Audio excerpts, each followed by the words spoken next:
오늘부터 몇 달에 걸쳐서 주님의 공동체라는 시리즈로 다양한 우리 설교자들이 함께 말씀을 나누려고 합니다. 주님의 공동체, 올해 주제이기도 한데요. 공동체를 하나 되게 하는 것은 성령님이십니다. 우리 안에 성령이 계시고 같은 성령이 계시기 때문에 우리가 주님 안에서 하나 될 수 있는 것입니다. 성령이 안 계시면 배경이 다 다르죠. 출신 지역이 다르죠. 공부를 한 곳이 다르죠. 경제적 소득의 차이도 있죠. 정치적인 견해도 다르죠. 다 갈라질 수밖에 없는 상황입니다.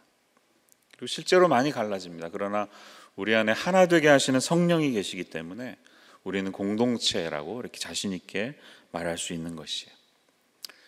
이 주제를 시작하면서 성령의 은사에 대해서 잠시 한번 생각해 보려고 합니다. 성령의 은사, 여러분 너무나 많이 알고 계시죠?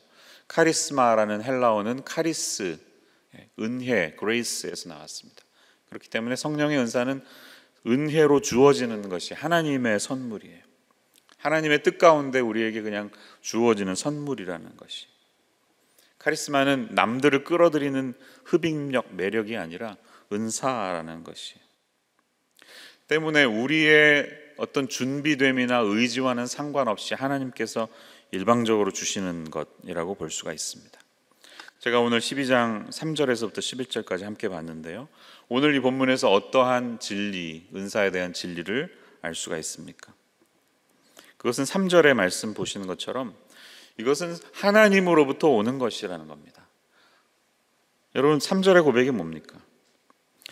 하나님의 영으로 말하는 사람은 예수를 저주하지 않는다. 성령이 있는 사람은 예수를 주시라 고백한다. 이 말이죠. 다시 말하면 성령이 안 계시면 예수님이 나의 주님이십니다라고 고백할 수 없습니다. 하나님을 믿지 않으면 예수님을 저주하는 것은 하나님이 없는 분이 할 수 있지, 하나님이 정말 내 안에 계시다면 대놓고 주님을 저주할 수 없죠. 오직 하나님으로부터 주어지는 것이 우리의 믿음이고, 은사, 내가 받은 성령의 은사도 하나님이 행하시는 것이라는 거예요.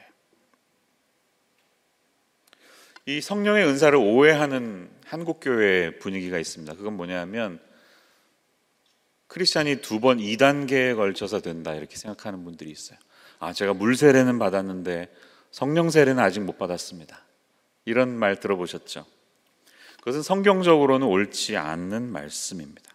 그렇게 가르치는 분들도 있지만 성경을 자세히 들여다보면 우리가 예수님을 모실 때 성령님이 우리 안에 내주하십니다. 아멘이시죠? 성령은 하나님의 영입니다. 아멘이시죠? 성령은 예수님의 영입니다. 그리스도의 영입니다. 성령, 그리스도의 영, 하나님의 영은 같은 성령을 말하는 것입니다. 그러니까 우리가 예수님을 모신다는 것은 곧 성령을 모신다는 것이죠. 성령은 우리에게 한 번 옵니다. 그런데 제가 성령을 받기 전에는 너무 차가웠어요. 신앙이 뭔지 몰랐어요. 사실 안 믿었어요. 이렇게 말씀하시는 분은 사실 예수님을 영접했다고 했지만 영접하시지 않았기 때문이에요. 너미널 크리스찬으로 살았고 종교 생활을 하셨기 때문이에요. 성령님이 우리 안에 들어오시면 성령이 들어오셔서 우리 안에 새로운 일들을 행하십니다. 그걸 오해하지 마세요. 물 세례와 성령 세례가 별도가 아닙니다.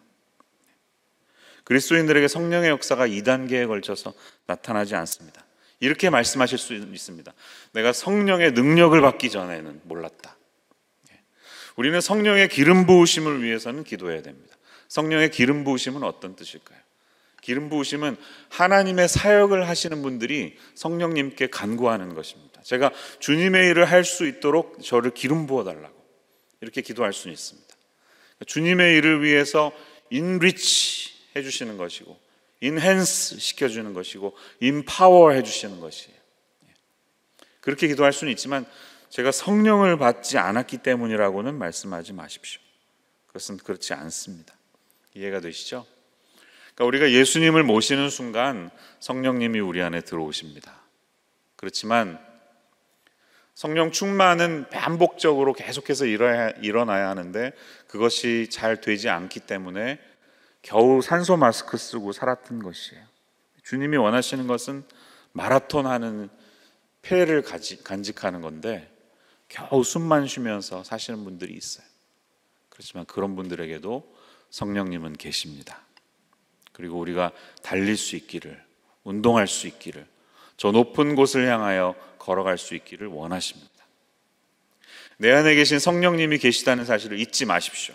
그리고 그분에게 성령의 능력을 구하시고 성령의 기름 부으심을 구하십시오. 하나님께서 이미 여러분에게 성령을 부어주셨습니다. 그래서 기억하십시오. 두 번째 사실은 오늘 본문에서 성령의 은사는 귀하고 천한 것의 차이가 없다는 것이에요. 그리고 하나님의 필요에 따라서 다양하게 해주신다는 사실을 알 수가 있어요. 4, 5, 6절을 다시 한번 보세요. 은사는 여러 가지나 성령은 같고 직분은 여러 가지나 주는 같으며 또 사역은 여러 가지나 모든 것을 모든 사람 가운데서 이루시는 하나님은 같으니. 바울은 의도적으로 성령, 주, 하나님 이렇게 부각시킴으로써 삼위일체 하나님이 하시는 일임을 드러내고 있습니다.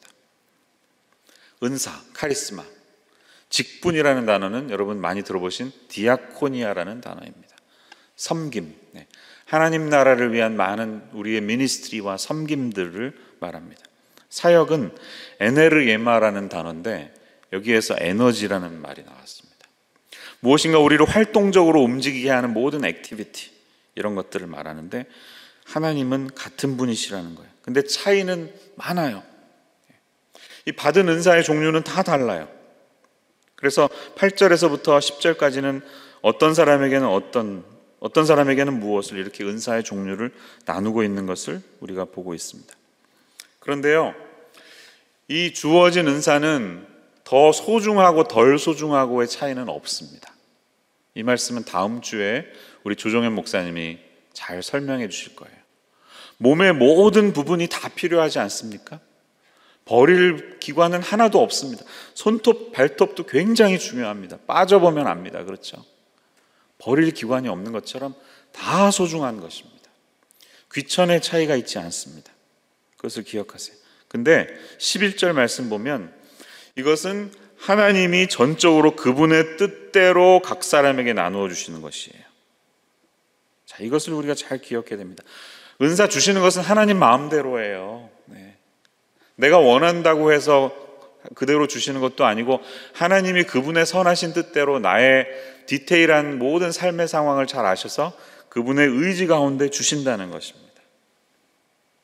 자, 성경에 나타나는 은사들, 여러분 구약에서는 이 카리스마라는 말이 등장하지 않지만 능력으로 나타나는 경우는 많이 있었죠. 하나님의 능력 받은 분들이 있었습니다. 그러다가 신약에 와서 성령의 강림이 있고 나서 구체적으로 은사 이야기가 나오기 시작하는데 대표적으로 보면 화면에 나타나는 네 군데에 나타납니다.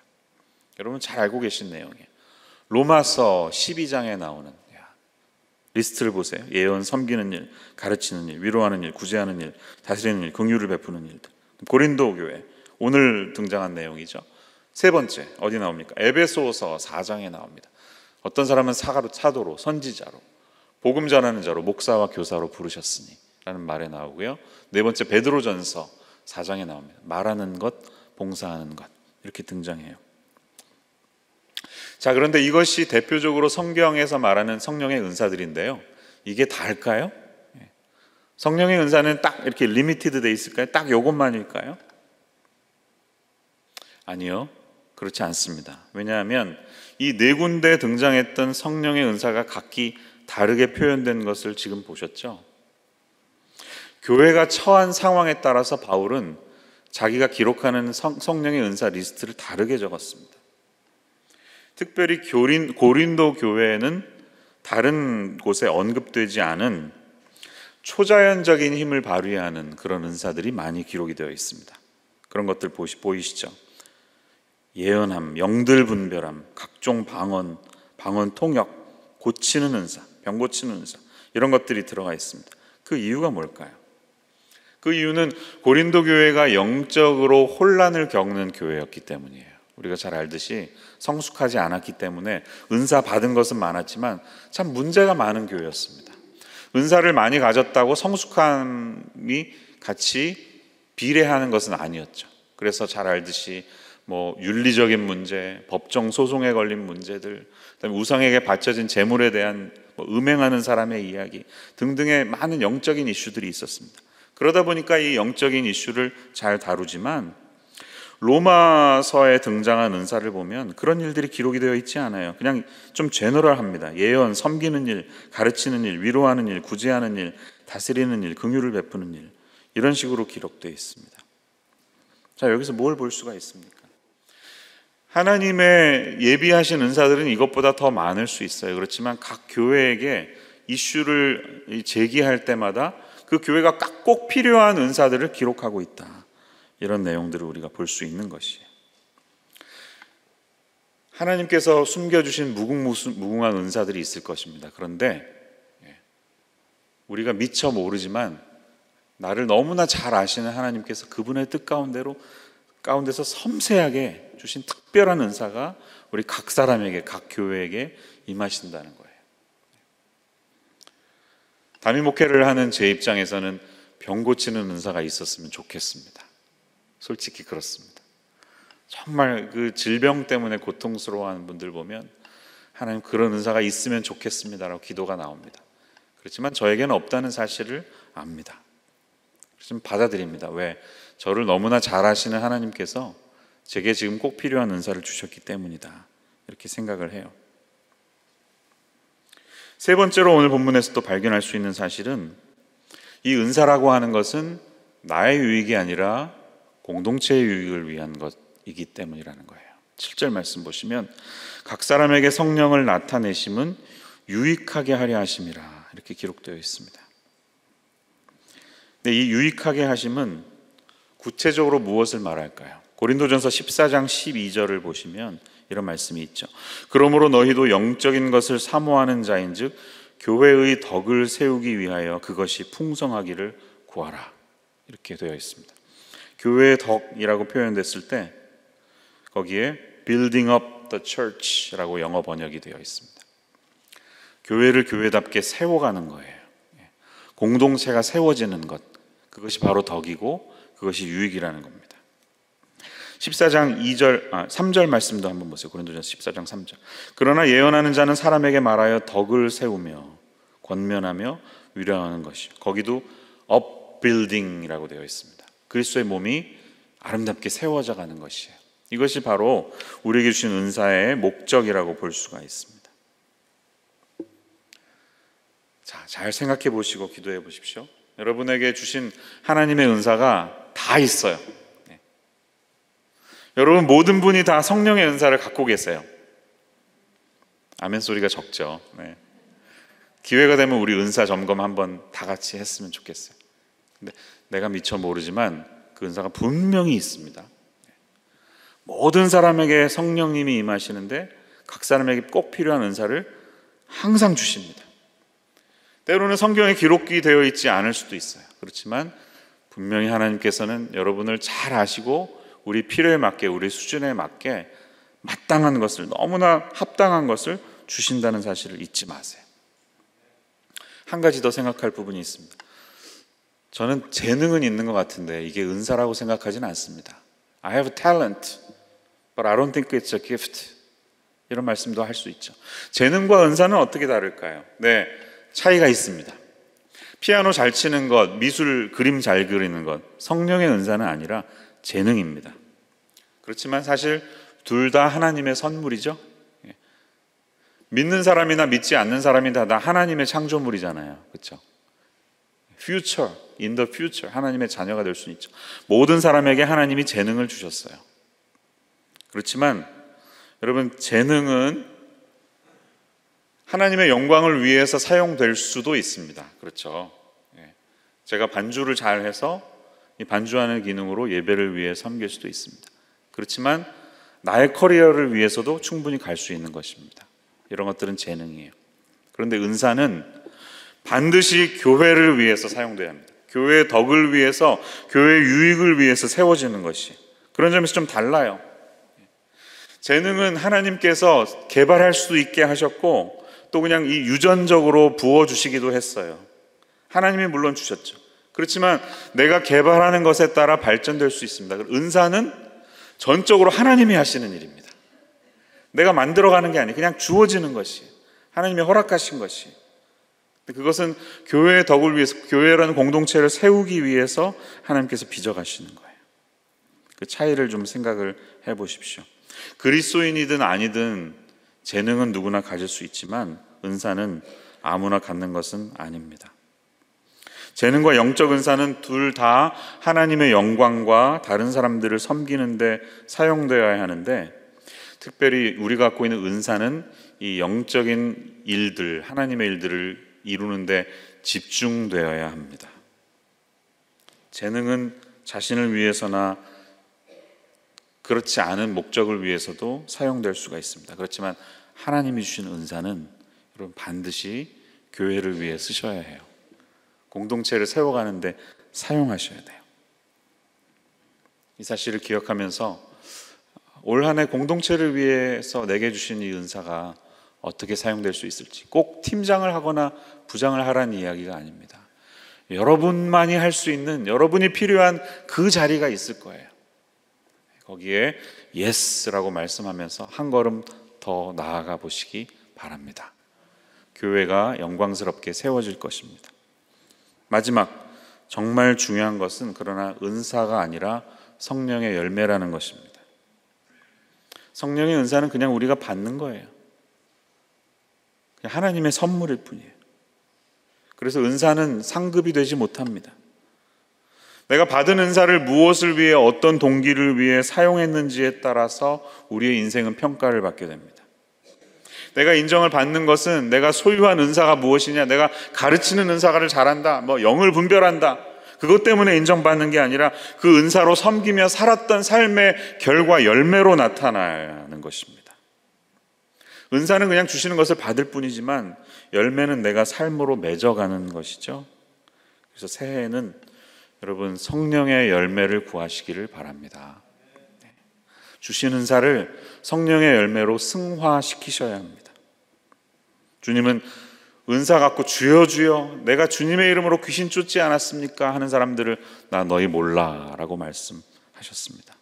그렇지만 그런 눈에 띄는 은사가 부각되지 않아도 우리 안에 성령의 열매가 맺히면 내가 너를 안다 하고 말씀하십니다. 이 열매가 결정적입니다. 열매가 바로 그리스도인의 삶입니다. 삶의 결과라는 것입니다. 성령의 능력은 은사와 열매로 나타나는 것인데 우리가에게 주신 은사는 이 열매 맺기를 위한 도구라는 것이죠. 사랑의 능력으로 하나님 주신 성령의 열매까지 이룰 수 있는 우리 모두가 되시기를 주님의 이름으로 축원합니다. 함께 이 시간 기도하겠습니다. 찬양팀 앞으로 나오시고요. 우리 함께 기도하겠습니다. 하나님, 우리 가운데 성령을 다시 한번 부어주시고 성령으로 기름 부어주시고 성령으로 능력 행하셔서 우리가 미처 알지 못했던 성령의 은사가 이 공동체가 세워지고 교회의 영광을 위해 사용되는 그런 인생 될 수 있도록 올 한 해 성령의 인도하심에 민감하게 반응할 수 있는 저희들 되게 도와주시옵소서. 오늘 이 저녁이 그런 저녁 되기를 소망합니다. 예수님 이름으로 기도합니다.